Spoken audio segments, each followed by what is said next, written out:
दोस्तों, आज के वीडियो में हम बात करेंगे आरवीएनएल के बारे में। आपको आरवीएनएल में कल गिरावट देखने को मिली। इनफैक्ट पूरे मार्केट में ही ज़बरदस्त गिरावट देखने को मिली। अब इसके पीछे रही काफ़ी बड़ी वजह, 5 बड़ी वजह रही कि मार्केट में इतनी ज़बरदस्त आपको गिरावट देखने को मिली। और क्या आगे भी ये गिरावट का दौर जारी रहते हुए देखने को मिल सकता है? क्या आप कभी प्रॉफिट बुक करके यहाँ से निकलना चाहिए आरवीएनएल के अंदर, या फिर आपको इन्वेस्ट करना चाहिए? क्या आप यहाँ से एक मार्केट रिवर्सल ट्रेंड अपसाइड का दिखा सकता है, या फिर थोड़ा और यहाँ पे गिर सकता है? ये जानने की कोशिश करेंगे। फिर हम बात करेंगे यहाँ पे टाटा मोटर्स के बारे में। टाटा मोटर्स को लेके काफ़ी बढ़िया खबर निकल के आ रही है। हमने देखा था कि कल के दिन स्टॉक जो है लगभग आपको 875 के लेवल के आसपास आता हुआ दिखाई दिया। तो अब क्या यहाँ से 850 के लेवल तक जा सकता है स्टॉक, या फिर आपको तेज़ी का दौर बनते हुए देखने को मिल सकता है? क्योंकि खबर ही कुछ ऐसी है कि आपको तेज़ी का दौर भी बनते हुए देखने को मिल सकता है, पर मार्केट के सेंटिमेंट्स पे डिपेंड करेगा। तो ये जानेंगे कि क्या कहाँ तक जा सकता है स्टॉक, अपसाइड ट्रेंड दिखाएगा या फिर रिवर्सल ही दिखाएगा अभी भी। अब बात करेंगे रिलायंस इंडस्ट्रीज़ के बारे में। रिलायंस इंडस्ट्रीज़ काफ़ी बड़े अमाउंट का यहाँ पे इन्वेस्ट करने जा रही है। तो कहाँ इन्वेस्ट करेगी और कितना अमाउंट है, और साथ ही साथ इससे स्टॉक में क्या फ़र्क आपको देखने को मिल सकता है, वो जानने की कोशिश करेंगे। क्योंकि 28 अक्टूबर को रिलायंस इंडस्ट्रीज़ जो है 1:1 के रेशो में बोनस भी दे रही है। तो ऐसे में क्या आपको अभी निवेश करना चाहिए? क्योंकि 5 दिन बाद बोनस मिलेगा, तो क्या आपको बोनस का फ़ायदा मिल सकता है? ये जानने की कोशिश करेंगे, और साथ में ये भी जानेंगे कि स्टॉक कहाँ तक जा सकता है। पहले डिस्कस करते हैं 5 बड़ी वजह जिससे जो मार्केट में गिरावट की बनी कल। अब देखिए, सबसे पहली बड़ी वजह तो रही यहाँ पे sharp selling in the broad market. तो यहाँ पे शार्प सेलिंग करी गई है इन्वेस्टर्स के द्वारा, क्योंकि जो है वीक ग्लोबल सेंटिमेंट्स सबसे बड़ी वजह है कि ग्लोबल सेंटिमेंट्स वीक नज़र आ रहे हैं, जिसके चलते यहाँ पे शार्प सेलिंग करी गई है ब्रॉड मार्केट के अंदर। और जो तीसरी वजह वजह रही अपकमिंग यूएस फेड मीटिंग, एक तो ये बड़ी वजह है। और चौथी एफआईएस की सेलिंग। एफआईएस ने हैवी सेलिंग करी है कल, दबा के सेलिंग करी है इंडियन मार्केट में, तो जिसके चलते आपको मार्केट गिरता हुआ नज़र आया। और पांचवी बड़ी वजह ट्राइसिंग क्रूड ऑयल प्राइसेस। आप सभी होता है, जब भी क्रूड ऑयल के प्राइसेस बढ़ते हैं तब मैक्सिमम टाइम आपको गिरावट देखने को मिलती है। तो ये काफ़ी बड़ी वजह रही, पाँचों की पाँच। क्योंकि आप समझ सकते हैं कि पैनिक का माहौल है और यूएस में इलेक्शंस भी होने वाले हैं, तो उस पर भी काफ़ी सारी चीज़ें डिपेंड कर रही है। तो जिसके चलते आपको बाज़ार में गिरावट देखने को मिली है, और मुझे लगता है कि ये थोड़ी और गिरावट आपको देखने को मिल सकती है। अब अगर बात करें पहले आरबीएनएल की, 441.8 पे क्लोजिंग रही, 23.85 रुपीज़ की गिरावट देखने को मिली, और 5% के आसपास आपको स्टॉक गिरता हुआ नजर आया। अब स्टॉक ने जो है एक इम्पॉर्टेंट लेवल तोड़ा है, 550 रुपये, 450 रुपये का। वहाँ से टूट के स्टॉक जो है 440 पे आ चुका है। तो मुझे लगता है कि ये भी 433 रुपये की भी टारगेट दिखा सकता है, और ऊपर जाने की संभावना अभी कम लग रही है। तो मेरे ख्याल से तो आप यहाँ पे इन्वेस्ट ना ही करें जो नए इन्वेस्टर है शॉर्ट टर्म के लिए। और बाकी लॉन्ग टर्म इन्वेस्टर है वो यहाँ पे धीरे धीरे करके स्टॉक को खरीद सकते हैं। अगर नीचे जाएगा तो एवरेज आउट होता हुआ चले जाएगा उनका। वैसे मुझे लगता है कि स्टॉक अब यहाँ से ज़्यादा नीचे नहीं जाएगा। अगर जाएगा भी तो 425 420 के लेवल तक जा सकता है। बाकी यहाँ से अपसाइड ट्रेंड बनने की ज़्यादा संभावना है, और बाकी कुछ डिपेंड करेगा इनके क्वार्टर रिजल्ट्स पे। अब बात करते हैं वॉल्यूम की। 57 लाख की वॉल्यूम थी कल के दिन। परसों की बात करें, 57 लाख की वॉल्यूम थी, 25 लाख की डिलीवरी उठाई गई थी।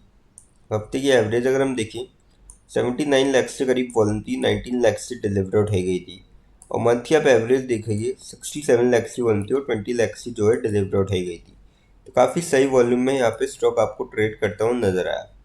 अब यहाँ पे आप देख सकते हो कि RBL share stumbles 4% after announcing incorporation of wholly owned subsidiary in Saudi Arabia. तो इन्होंने कॉपरेशन की है, मतलब चालू करी है कंपनी वहाँ पे, जो कि होली ओन्ड है सऊदी अरेबिया में। जिसके चलते और मार्केट की गिरावट के चलते आपको जब ये खबर निकल के आई तब तक 4% शेयर डाउन था, और उसके बाद 1% और गई है क्योंकि मार्केट में भारी गिरावट थी। तो काफ़ी बड़ी वजह रही है। अब अपडेट टाटा मोटर्स की बात करें, 881.5 पे क्लोजिंग रही। 21.8 रुपीज़ की गिरावट देखने वाली और 0.2% के आसपास आपको स्टॉक जो है गिरता हुआ नजर आया। और आप देख सकते हो कि कल के दिन 875 के करीब इसने लगभग लो दिखाया था। तो मुझे लगता है कि इसके डाउन साइड में जाने के चांस ज़्यादा है। 850 की लेवल टच करता हुआ आपको जल्दी ही नज़र आ सकता है स्टॉक। तो जिनका भी यहाँ पे शॉर्ट टर्म का पॉइंट ऑफ व्यू है वो यहाँ पे इस स्टॉक को थोड़ा सा अवॉइड कर सकते हैं।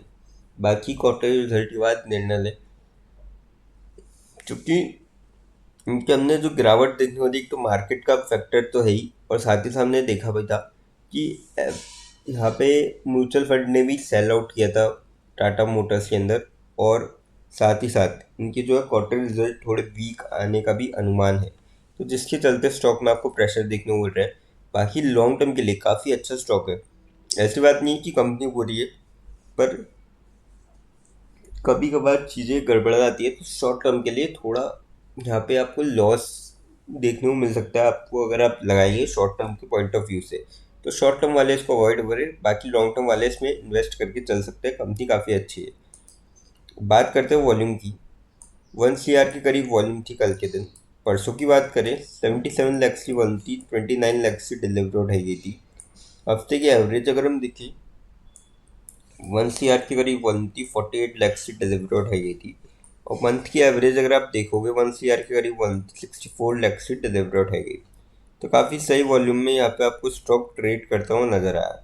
अब यहाँ पे एक पॉजिटिव न्यूज़ ये है, जिसके चलते आने वाले टाइम में आपको इसकी सेल्स बढ़ती हुई नजर आ सकती है। Tata Motors to empower customers in Vijayawada to unlock greater business profitability at देश का ट्रक उत्सव।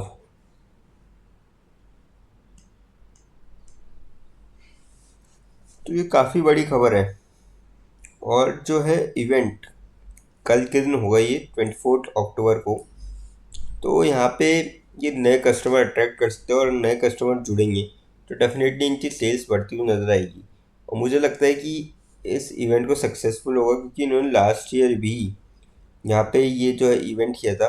तो उसके चलते अभी इस साल भी इवेंट कर रहा हूँ, सक्सेसफुल हो सकता है। और मुझे लगता है कि इनके सेल्स और रेवेन्यू आने वाले क्वार्टर में इंक्रीज होते हुए नज़र आ सकते हैं। चाहे वो कहीं से भी इंक्रीज हुआ, देखिए JLR की सेल्स इंक्रीज हुए, या फिर कमर्शियल व्हीकल के उससे इंक्रीज हो, या फिर पैसेंजर व्हीकल से हो। ओवरऑल कंपनी का प्रॉफिट जो है ग्रो करना चाहिए, चाहे वो किसी भी तरीके से ग्रो हो। तो ये काफ़ी बढ़िया खबर है। तो हो सकता है कि आपको थोड़ा सा इससे बाउंस बैक देखने को मिलेगा, पर मैं अगेन ये कहूँगा कि शॉर्ट टर्म वाले भी थोड़ा सा अवॉइड करें मार्केट की गिरावट को भी। जो मार्केट में गिरावट बन रही है उससे चलते स्टॉक्स को अवॉइड करें अभी। अब बात करते हैं रिलायंस इंडस्ट्रीज़ के बारे में।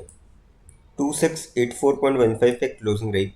54.25 की गिरावट देखने मिली, और 2% के आसपास आपको स्टॉक जो है गिरता हुआ नजर आया। बात करी जाए वॉल्यूम की इसकी, 72 लाख से करीब वॉल्यूम थी, 48 लाख से डिलीवरी उठाई गई। परसों की बात करी है, 68 लाख से करीब वॉल्यूम थी, 35 लाख से डिलीवरी उठाई गई। हफ्ते की एवरेज अगर हम देखें, 1 CR के करीब वॉल्यूम थी, 64 लाख से डिलीवरी उठाई गई। और मंथ की आप एवरेज अगर देखेंगे, 1 CR के करीब वॉल्यूम थी, 67 लाख की जो है डिलीवरी उठाई गई। काफ़ी सही वॉल्यूम में यहाँ पे स्टॉक आपको ट्रेड करता हुआ नजर आया था। अब यहाँ पे RI infra to invest 10,000 crore in Maharashtra defence project. तो ये काफ़ी बड़ा इन्वेस्टमेंट करने जा रहे हैं।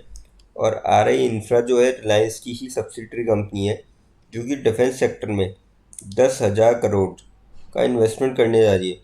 अब आप समझे, सब्सिडरी कंपनी जब तक अलग नहीं होती तब तक उसका जो भी सेल्स और रेवेन्यू है वो मेन कंपनी के अंदर जाता है। तो जिसके चलते मुझे लगता है कि भारी इन्वेस्टमेंट होने जा रहा है, और इससे आने वाले टाइम में आपको तेज़ी का दौर बनते हुए देखने को मिल सकता है। हालांकि मार्केट में गिरावट की वजह से आपको सारे स्टॉक्स में भारी गिरावट देखने को मिली, तो 2% से आपको टूटता हुआ नजर आया। बाकी जनरली अगर आप देखेंगे तो इतनी बड़ी गिरावट नहीं होती, या फिर इतना बड़ा स्टॉक में आपको मूवमेंट भी देखने को नहीं मिलता जितना बड़ा आपको कल के दिन देखने को मिला। तो मुझे लगता है कि आप यहाँ पे गिरावट का फ़ायदा उठा सकते हैं, क्योंकि खबर काफ़ी बढ़िया है, और इनके रिजल्ट भी काफ़ी बढ़िया आए थे। तो कंपनी जो है आपको ग्रो करती हुई नज़र आ रही है और आने वाले टाइम में आपको तेज़ी का दौर बनते हुए देखने को मिलेगा। तो डेफिनेटली आप इस स्टॉक में इन्वेस्ट करके चल सकते हैं। कंपनी फंडामेंटली काफ़ी स्ट्रॉन्ग है और लगातार ग्रो भी कर रही है। अब बात करते हैं उस स्टॉक के बारे में जो आप सभी के लिए लेके आए, स्प्लिट। कंपनी का नाम है डॉक्टर रेड्डीज लेबोरेटरीज लिमिटेड। 6654 पे क्लोजिंग रही। 43.4 रुपीज़ की गिरावट देखने वाली। 0.65% आपको स्टॉक चढ़ता गिरता हुआ नजर आया। रेशियो की बात करें, 5:1 के रेशियो में कंपनी लेके आई है स्प्लिट। एक्स स्प्लिट डेट रखी गई है 28 अक्टूबर 2024। तो ऐसे में अगर आपके डीमेट अकाउंट में 28 अक्टूबर से पहले शेयर आते हैं तो डेफिनेटली आप स्प्लिट के लिए एलिजिबल होंगे। लेकिन फ्रेंड्स, कोई भी इन्वेस्टमेंट करने से पहले फाइनेंशियल एडवाइजर से कंसल्ट करें या फिर खुद की रिसर्च करें, क्योंकि ये वीडियो नॉलेज के पर्पज़ के लिए, इन्वेस्टमेंट पर्पज़ के लिए नहीं। दोस्तों, अगर वीडियो अच्छी लगी हो तो चैनल को लाइक और सब्सक्राइब जरूर करें ताकि आने वाले टाइम में आपको और भी इस अपडेट्स मिलते रहें। थैंक यू दोस्तों।